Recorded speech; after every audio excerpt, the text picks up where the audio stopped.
तो एपिसोड 3 की शुरुआत में हम देखते हैं कि लैंफियर ने फोरसेकन की एक मीटिंग बुलाई है और जहां पे हमें देखने को मिलता है कि क्वीन मोर्गेस का बॉयफ्रेंड भी फोरसेकन का पार्ट है और जिसका असली नाम रैवन होता है। तो जिसका मतलब एक चीज तो क्लियर है कि क्वीन मोर्गेस का ये बॉयफ्रेंड वो इसका 10 साल पुराना लवर नहीं है। वो तो बस अपने पावर्स का यूज करके अपने आसपास के लोगों को ये यकीन दिला देता है कि वो लोग तो लॉर्ड गैब्रियल को बहुत पहले से जानते हैं। तो जिसके बाद मीटिंग में लैंफियर इन दोनों को बताती है कि अब इसे मिलकर मरने के बाद हमें ही डार्कवन के असली प्लान को आगे बढ़ाना होगा, जिसके लिए इन्हें किसी भी हालत में मॉर्गेडियन को रोकना होगा। जिसके बाद ये मीटिंग यही एंड हो जाती है और रेवन की मुलाकात सीधे मॉर्गेडियन से होती है। तब मॉर्गेडियन रेवन को बताती है कि असल में लैंफियर इनको धोखा दे रही है। जिसके बाद बात करें अगर व्हाइट टावर की, तो जॉन के कहने पर नानी और एलेन ब्लैक आसा के दो मेंबर जो कि अब तो व्हाइट टावर के कैद में थे उनसे पूछताछ करने जाते हैं, मगर वो दोनों जल्द ही समझ जाते हैं कि इनकी बातों पर भरोसा नहीं किया जा सकता। जिसके बाद ये दोनों लियांड्रिन के रूम की तलाशी ले रहे होते हैं, तब इन्हें उसके बेड के नीचे एक अजीब सा पैटर्न बना मिलता है, जिसके बारे में अच्छे से पता लगाने पर इन्हें पता चलता है कि ये पैटर्न असल में टांचिको कल्चर से बिलोंग करता है। जिसके बाद इन दोनों का शक यकीन में बदल जाता है कि लियांड्रिन जरूर अपने होम टाउन यानी टांचिको ही गई होगी। तो इनकी खोजबीन के दौरान इन्हें पता चलता है कि व्हाइट टावर से एक और एंशिएंट चीज गायब है। यहाँ पे नाइनीव को ऐसा लग रहा था कि लियांड्रिन इस ब्रेसलेट का मैचिंग कॉलर ढूंढ के किसी आइसडाइस को कंट्रोल करने की प्लानिंग कर रही है। और ठीक उसी मोमेंट के बाद एक ग्रे मैन उन दोनों पे अटैक कर देता है, जिसमें ये दोनों पाल पाल बचते हैं। मगर तभी वहाँ पे वेरेन सटाई पहुंच जाती है। यहाँ पर नाइनी और एलियन ये देख के सरप्राइज थे कि वेरेन जब अंदर आ रही थी तब उसने ग्रे मैन को देखा और बिना कुछ रिएक्ट के इनसे बात करने लगी। या कुछ तो गड़बड़ है। तो जिसके बाद नाइनी और एलियन डिसाइड करते हैं कि वो दोनों व्हाइट टावर छोड़ के सीधे टांचिको के लिए निकल जाएंगे। इधर इलाइडा सटाई अच्छे से जानती थी कि सोहन ने मिन को उस पर नजर रखने के लिए भेजा है, मगर यहाँ पे इलाइडा मिन से कहती है कि कुछ ऐसी बातें हैं जो कि वो सोहन को ना ही बताए तो अच्छा है। यहाँ पर इलाइडा का असली प्लान रेड आसा के मेंबर्स को इकट्ठा करके रैंडल थॉर को रोकने का था। इसके साथ ही यहाँ पे इलाइडा मिन को बताती है कि वो भी उसी की जैसी एक सीयर है। सीयर मतलब फ्यूचर देखने वाली। तभी इलाइडा मिन को बताती है कि उसने अपने विजन्स में देखा है कि रेड आसास के मेंबर्स जल्द ही वोटिंग करके स्वान को लीडर के पद से हटाने वाले हैं, और ऐसा इसलिए क्योंकि रेड आसा के मेंबर चाहते हैं कि आइसडाइस अपने ओरिजिनल मिशन यानी ड्रैगन रिबॉर्न को रोकने के काम में वापस लग जाए। और अपनी इस बात को रेड आसा के लीडर के सामने भी रखती है, मगर रेड आसा के लीडर को ये चीज पसंद नहीं आती, जिस वजह से इलाइडा स्वान को इस तरीके से मैनिपुलेट करती है कि स्वान रेड आसा के मेंबर को दुनिया भर के अलग अलग कोने में फॉल्स ड्रैगन रिबॉर्न को सप्रेस करने के लिए भेज देती है, जिससे इलाइडा का रास्ता अब क्लियर हो चुका था रेड आसा के मेंबर्स को मैनिपुलेट करने का। बात करें अगर आइल वेस्टलैंड्स की, तो वो आइल वुमन इग्वेन को बताती है कि तुम्हारे पास भी ड्रीम वॉकिंग के पावर्स हैं, बस तुम्हें इस चीज का अंदाजा नहीं है। और जिसके बाद ये लोग जब रास्ते में होते हैं तब इन्हें कुछ लोगों की डेड बॉडीज मिलती है, और यहाँ पर बॉडीज के घावों को देख के ऐसा लग रहा था कि इन्हें तलवारों से मारा गया है। मगर तभी हमें बताया जाता है कि आइस के कल्चर में स्वॉर्ड यूज नहीं किया जाता। तो वहाँ पे मौजूद आइल वासियों को ऐसा लग रहा था कि ये काम जरूर ही साइडो ग्रुप का है। साइडो ग्रुप यानी बागी आइल वासी, जिस पर इनका कहना होता है कि अगर साइडो आसपास है तो इन्हें जल्द से जल्द यहाँ से निकल जाना चाहिए। तो जिसके बाद रात होते ही लैंफियर एक बार फिर से रैंड के सपने में आती है और उसे बताती है कि रैंड जैसे ही डार्कवन को मार देगा वो भी अपने डार्कवुड से फ्री हो जाएगी, जिसके बाद वो और रैंड खुशी खुशी अपना लाइफ बिता सकते हैं। दूसरी तरफ ऑयल लेडी सबको बताती है कि ये लोग रैंड को लेके रूहिडियन सिटी जा रहे हैं, और उस सिटी के बारे में कहा जाता है कि वो बादलों से घिरा है। उधर टू रिवर्स में अलाना पेरेंट को बताती है कि उसने अपने बॉर्डर इवॉन की याद में उसकी राख अपने चेहरे पे लगाई है। इधर फॉर्म वाले इंसिडेंट्स के बाद टू रिवर्स में व्हाइट क्लब के लोग काफी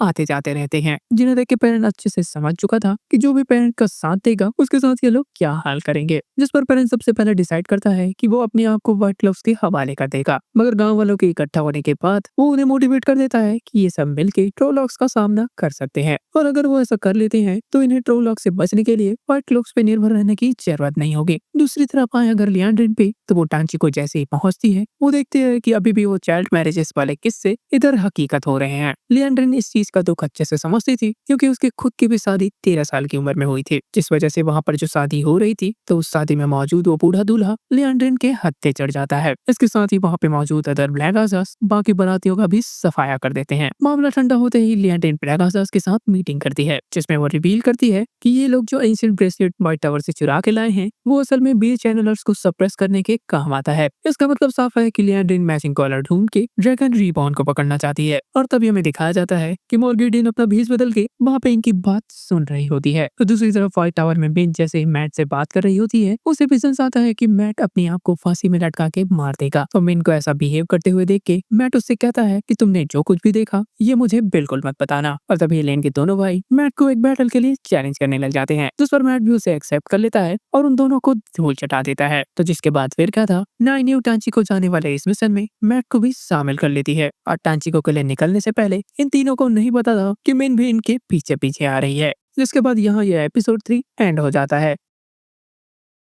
जिसके बाद एपिसोड 4 की शुरुआत में रैंड और मोरिन को पता चलता है कि या तो ये दोनों रोइडियन जाके टेस्ट पूरा करे या फिर यहीं मारे जाए। मगर इधर हमें पता चलता है कि रैंड तो रोइडियन जाने के लिए पहले से तैयार बैठा है और फिर क्या था, मोरिन भी रेडी हो जाती है रोइडियन के लिए। इधर रोइडियन के लिए निकलने से पहले रैंड ने मोरिन से वादा करने को कहा कि वो उसके मिशन के बीच नहीं आएगी। इधर वॉइस वन एविएंडर से भी कहती है कि तुम्हें भी रैंड के साथ रोइडियन जाके वॉइस वन बनने की चुनौती पार करनी चाहिए। सुबह होते ही ये लोग रूइडियन की तरफ निकल पड़ते हैं और वहां पहुंचने के बाद इन्होंने देखा कि वहां पे कुछ साइडो मेंबर्स भी मौजूद थे, मगर रूइडियन जैसी जगह के करीब होने के कारण दोनों ही ग्रुप के लोग इस फाइट को अवॉइड करते हैं। जिसके बाद रैंड ने वॉइस वन से रूइडियन में एंटर करने की परमिशन मांगी और रैंड को ये परमिशन मिल भी जाता है। जिसके बाद मोरेन ने भी वॉइस वन से रूइडियन में एंटर करने की परमिशन मांगी, जिस पर उसको भी परमिशन मिल गया, मगर उसे साथ में वार्निंग भी दी गई कि रूइडियन के अंदर टेस्ट के दौरान मोरेन को आने वाले अपने फ्यूचर की कई हजारों विजन्स का सामना करना पड़ सकता है। तो ये तो थी मोरेन की बात, वही ठीक इसका उल्टा रैंड के साथ होने वाला था। यहाँ रैंड को अपने पूर्वजों की मेमोरीज रिलीव करनी पड़ेगी और उसे पता चलेगा कि आखिरकार क्यों आइल्स को ओथ ब्रेकर का नाम दिया गया। तो रूइडियन में एंटर करते ही रैंड और मोरेन की नजर ट्री ऑफ लाइफ पे पड़ती है। जिसके बाद मोरेन रैंड को आइल वॉर के पीछे की असली सच्चाई बताने लग जाती है, जिसमें मोरेन कहती है कि इसी पेड़ से निकला हुआ एक छोटा सा सैपलिंग आइल्स ने मोरेन की फैमिली को दिया था, मगर मोरेन के अंकल ने उस दूसरे ट्री ऑफ लाइफ को काट कर अपने लिए एक थ्रोन बनवा लिया। और ये खबर मिलते ही पूरे के पूरे आइलवासी मोरेन के अंकल को मारने चले आए। जिसके बाद उनके बीच चली लड़ाई में आइस ने मोरेन के अंकल को मार दिया। तो आपको सीजन 1 में दिखाई गई वो लड़ाई तो याद ही होगा, जिसमें एक आइल लेडी बच्चे को जन्म देती है। तो वो बच्चा और कोई नहीं बल्कि रैंड था। जिसके बाद वो दोनों अलग अलग रास्ते पे चले जाते हैं,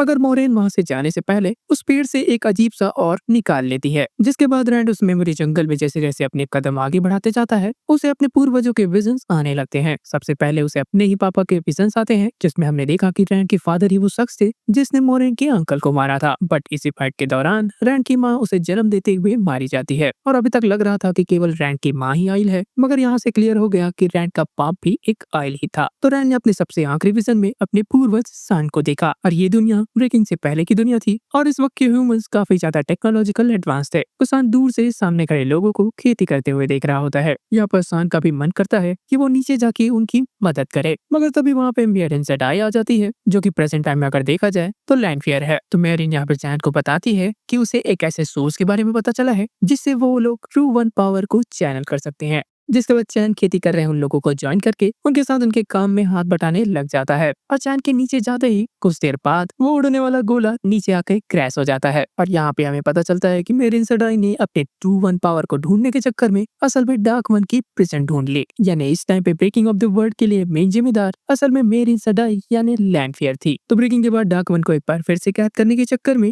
डार्क वन ने वन पावर को टच करके सारे मेल चैनलर्स को करप्ट कर दिया और यही वो टाइम था जिसके बाद से सारे मेल चैनलर्स वन पावर को चैनल करते ही पगला जाते थे। जिसके बाद रैंड अपने आगे के विजन्स में देखता है कि ब्रेकिंग के इवेंट के बाद पूरे दुनिया भर में आइसडाइस ढूंढ ढूंढ कर करप्ट चैनलर्स को ठिकाने लगाते जा रहे थे। तभी उस टाइम के आइसडाई ने रैंड के पूर्वज रोड्रिक को बुला के उसे ये सफेद और थमाया और ऐसा ही और हमने मोरेन को उस पेड़ से निकालते हुए देखा है। जिसके बाद उस आइसडाई ने सारे आइलवासियों को शपथ दिलाया कि वो इस ऑर्ब को पीस ऑफरिंग का सिंबल बनाकर अमन और शांति के रास्ते पर चले। तो रोड्रिक उस ऑर्ब को एक पेड़ के अंदर रख देता है और इस वे ऑफ लीफ के एम को पूरा करने निकल जाता है। इनका मेन प्लान था कि कहीं पर जाकर ये लोग उस ट्री को बो देंगे और वहाँ पे एक पीसफुल सिटी बसाएंगे। इनिशियली इनका प्लान तो यही था, मगर रैंड अपने आगे के विजन्स में देखता है कि जैसे जैसे टाइम बीतता गया आइस अपने मेन मकसद को भूलने लगे। जिसके बाद वो अपने एक और पूर्वज के विजन में देखता है कि उसने अपनी फैमिली को बचाने के चक्कर में हथियार उठाकर किसी को मार दिया और ये चीज वे ऑफ लीफ के सख्त खिलाफ था। और ये मेन रीजन होता है कि रैंड के उस पूर्वज को आइस ने अपने कबीले से बाहर निकाल दिया और इस तरीके से बहुत सारे आइस बागी तो बनते चले ही गए, साथ ही साथ लेटर सडाई के दी हुई उस शपथ को भी भूलते चले गए। और यही रीजन होता है कि इस शपथ को तोड़ने के कारण आयस को ओथ ब्रेकर्स का भी नाम दिया गया। जिसके बाद रैंड के कुछ पूर्वजों ने इस ऑर्ब को बो के रूइडियन शहर तो बसा दिया, बट वो लोग अपने मेन ऑब्जेक्टिव यानी वे ऑफ लीफ को फॉलो करने में फेल हो गए। जिसके बाद कहानी प्रेजेंट टाइम पे वापस आती है, जिसमें हमें बताया जाता है कि इस टेस्ट को पूरा करने पर पार्टिसिपेंट की एक हाथ पे अजीब तरह के मार्क्स बनते हैं। मगर अल प्रोफेसी के हिसाब से जब कैराकान इस टेस्ट को पास करेगा तब उसके दोनों हाथों पे वो सिंबल्स बन जाएंगे। और रैंड के साथ भी ऐसा ही होता है, उसके दोनों हाथों में वो सिंबल्स बन चुके थे। और अपने टेस्ट को पास करने के बाद जब रैंड को होश आता है तब वो मोरेन और एबियंडा को ढूंढने चला जाता है। इधर एबियंडा और मोरेन दोनों ही इस 3 रिंग वाले टेस्ट में अटके हुए थे। तो इस टेस्ट में मोरेन लगातार अपने फ्यूचर से रिलेटेड बहुत सारे विजन्स देख रही होती है। तो इन सारे विजन्स को देखने के बाद मोरेन एक चीज तो समझ चुकी थी, लास्ट बैटल के आते आते या तो मोरेन जिंदा रहेगी या फिर रैंड, क्योंकि उसने अपने फ्यूचर वाले विजन्स में देख लिया था। जिस फ्यूचर में मोरेन जिंदा बच जाती है उसमें रैंड मर जाता है, और जिसमें रैंड बच जाता है उसमें मोरेन मर जाती है। और देखना ये इंटरेस्टिंग था कि जिस भी फ्यूचर में मोरेन मर रही थी उसमें उसे लैंडफियर ही मार रही थी। जिसके बाद हम देखते हैं कि एवेंडा अपने टेस्ट को पूरा करके उस रिंग से बाहर चली आती है। जिसके बाद उसकी मुलाकात रैंड से होती है। जिसके बाद एवेंडा रैंड के दोनों हाथों पे बने उस मार्क को देख के समझ जाती है कि यही हमारा काराकान है। और यहाँ पर रैंड भी अपनी पुरानी हरकतों के लिए एवेंडा से माफी मांगता है। एट द एंड रैंड बेहोश हुई मोरेन को उठा के रूइडियन से बाहर निकालता है। जिसके बाद यहाँ पे एपिसोड 4 एंड हो जाता है।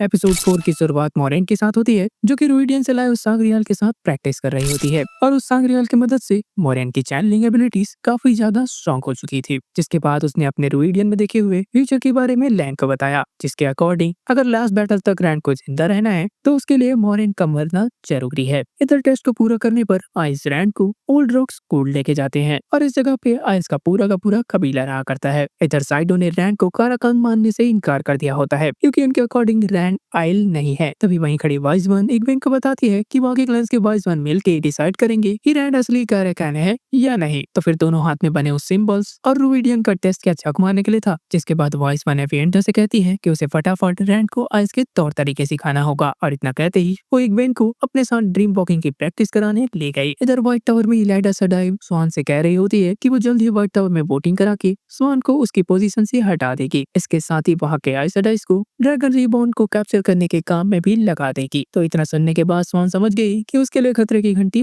बज चुकी है। उसे जल्द से जल्द ही ऐसे इलाइडा के बच्चे का कुछ करना पड़ेगा। जिसके बाद वेरिन सडाई वहाँ पे पहुँच के इन्हें बताती है कि आमतौर पे ब्लैक आसा के मेंबर्स 3 के ग्रुप में काम करते हैं, और जिस दिन व्हाइट टावर पे वो अटैक हुआ था उस दिन ब्लैक आसा के 11 मेंबर्स मौजूद थे, मतलब उनमें से एक कम थी। जिसका मतलब अभी भी व्हाइट टावर में ब्लैक आसा के एक मेंबर छुपी हुई है। तो स्वान को पूरा शक होता है कि ये और कोई नहीं बल्कि इलाइडा सडाई ही है। जिसके बाद ये तीनों इलाइडा का असली सच सबके सामने लाने के लिए इन तीनों ने जाल बिछा के उसे उस जगह भेजने का प्लान किया जहाँ पे 2 ब्लैक आसा के मेंबर्स कैद थे। जिसके बाद अगर टू रिवर्स के विलेज पे आए तो व्हाइट क्लॉक्स के लोगों ने पेरेंट की माँ और उसकी दोनों बहनों को किडनैप कर लिया होता है। तभी बेन और चेयर टू रिवर्स वापस लौट के बताते हैं कि उन्होंने व्हाइट क्लॉक के हाइड आउट का पता लगा लिया है। अब वो रात को जाके पेरेंट की माँ और उसकी बहनों को छुड़ा सकते हैं। इधर ड्रीम वॉकिंग की ट्रेनिंग से पहले वाइज वन इग्वेन को इस वर्ल्ड के खतरे के बारे में बताती है, जिसके अकॉर्डिंग अगर सपनों की दुनिया में कुछ होता है वो रियल लाइफ में भी अप्लाई हो जाती है। जैसे कि आप सपनों की दुनिया में मर जाते हैं, मतलब रियल लाइफ में भी आपका खेल खत्म। और यही रीजन है कि इग्वेन को सपनों में लगे जख्म उसकी बाहर वाली बॉडी पे भी दिखाई देते हैं। बॉयज वन आगे बताते हैं कि इग्वेन अपनी थॉट को कंट्रोल करके इस ड्रीम वर्ल्ड में किसी के भी सपने में जा सकती है। जिसके बाद अचानक से इग्वेन टार वेलॉन पहुंच जाती है, जहाँ पे उसका सामना लैंडफियर से होता है। जिसके बाद लैंडफियर उसे मारने की कोशिश करती है, मगर समय रहते इग्वेन वहाँ से बाहर निकल जाती है। और इग्वेन पे हुए इस हमले के बारे में सुन के बॉयज वन समझ जाते हैं इग्वेन पर हमला करने वाला और कोई नहीं बल्कि एक फोर्सेकन है। इधर स्वान का बिछाया हुआ जाल भी कामयाब रहता है। इधर व्हाइट टावर में इलाइडा दोनों कैदियों के पास जाके उनसे पूछताछ करने में लग गई, जहाँ पे उसको ब्लैक आसा के सारे मेंबर्स के नाम जानने थे। पहले तो वो दोनों कैदी इलाइडा को काफी हल्के में ले रहे थे, मगर इलाइडा गुस्से में आकर उनमें से एक को मार देती है। जिसके बाद वो दूसरे कैदी को ब्लैक आसा के छुपे हुए मेंबर का नाम पूछने के लिए टॉर्चर करने वाली होती है। और वो जैसे ही उसका नाम बताने ही वाली होती है कि तभी एक ग्रे मैन ने इन पर अटैक कर दिया। उस ग्रे मैन ने इलाइडा को काफी ज्यादा इंजर्ड कर दिया, साथ ही साथ उस दूसरे कैदी कहती की भी जान ले ली, मगर समय रहते वहाँ पे स्वान और लीन पहुंच के इलाइडा को बचा लिया। और इस सिचुएशन को देख के स्वान समझ जाती है कि असल में इलाइडा तो ब्लैक आसा की मेंबर नहीं हो सकती। और इलाइडा भी इधर समझ चुकी थी कि स्वान ने जानबूझकर इलाइडा का टेस्ट लेने के लिए उसे इन कैदियों के पास भेजा था। इधर जब मैट इग्वेन और एलियन के साथ टांची को जा रहा होता है तब उसे पता चलता है कि मेन भी इनके पीछे पीछे आ चुकी है। तो यहाँ पर नाइनी काफी ज्यादा सी सिकनेस से परेशान होती है, जिस वजह से वो ऊपर टेक पर जाती है, मगर उन्हें सी फॉक्स की तरफ से टेक पर आने के लिए मना किया गया था। जिसके बाद वो जैसे ही ऊपर जाते हैं वो देखते हैं कि सी फॉक्स भी वन पावर चैनल कर सकते हैं। और सी फॉक्स ने बहुत पहले से ये बात व्हाइट टावर से छुपा के रखी थी, क्योंकि सी फॉक्स को आइसटाई बनने में कोई भी इंटरेस्ट नहीं था। तो वहाँ पे मौजूद नाइनी,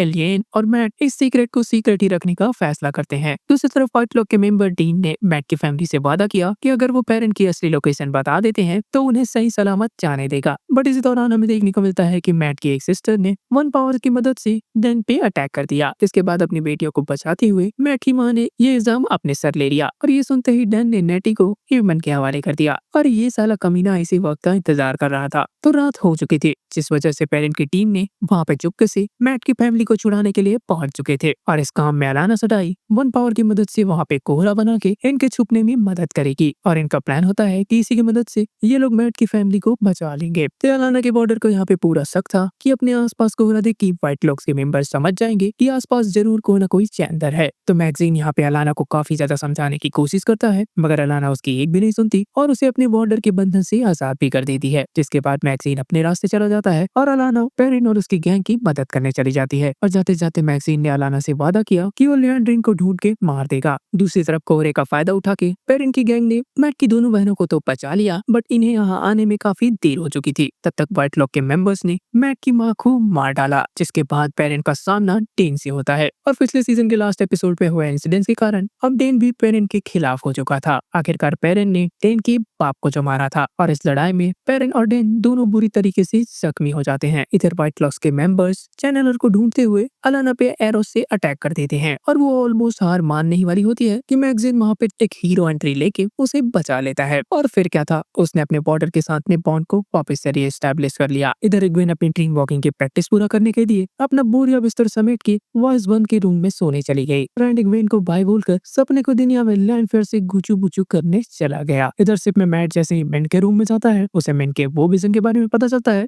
जिसमें मैट खुदकुशी करने वाला था, या शायद करने वाला है। और यहाँ पे हमें पता चलता है कि मिन इसीलिए उनके पीछे पीछे आई थी ताकि वो मैट को खुदकुशी करने से रोक सके। तो मिन के इस सिप में होने की बात अब नाइनी और एलियन भी जान चुके थे, जिस पर मिन उन्हें कहती है कि वो पहले भी टांची को जा चुकी है, मतलब मिन इनकी मदद कर सकती है टांची को में लियांड्रिन को ढूंढने के लिए। इधर मैट ने भी नाइनी और एलियन को भरोसा दिला दिया कि वो मिन पे भरोसा कर सकते हैं। जिसके बाद वो जैसे ही टांची को पहुंचते हैं, मिन उन्हें चेतावनी देती है कि यहाँ पे अपने काम से ही काम रखना सबसे ज्यादा बेस्ट ऑप्शन है। इसके साथ ही वो आगे ये भी कहती है कि ये जैसे रॉयल मेंबर के लिए ये जगह और भी ज्यादा खतरनाक है। इधर सपने में रैंड लैंडफियर को बताता है कि उसे पता चल चुका है कि लैंडफियर ने ही डार्क वन के उस प्रिजन को ढूंढा था। इधर मोरेन इग्वेन की हेल्प से सपनों की दुनिया में स्वान से मिलने चली गई। तो मोरेन ने यहाँ पे स्वान को बताया कि लास्ट बैटल में रैंड की जिंदा रहने के लिए व्हाइट टावर को उसके सामने झुकना होगा, इसके साथ ही मोरेन को मरना होगा। इधर मोरेन को सपनों की दुनिया में ड्रॉप करने के बाद इग्वेन अपने बाकी बचे हुए दोस्तों के सपने में चली जाती है, और अपने बाकी दोस्तों के सपने को देखने के बाद जैसे ही वो रैंड के सपनों में आती है तब वो देखती है कि रैंड लैंडफियर के साथ चुम्मा चाटी कर रहा था। और इग्वेन ये देख के काफी सरप्राइज होती है कि जो लेडी इसके सपनों में आकर इसे परेशान कर रही थी उसने रैंड को फंसा दिया है।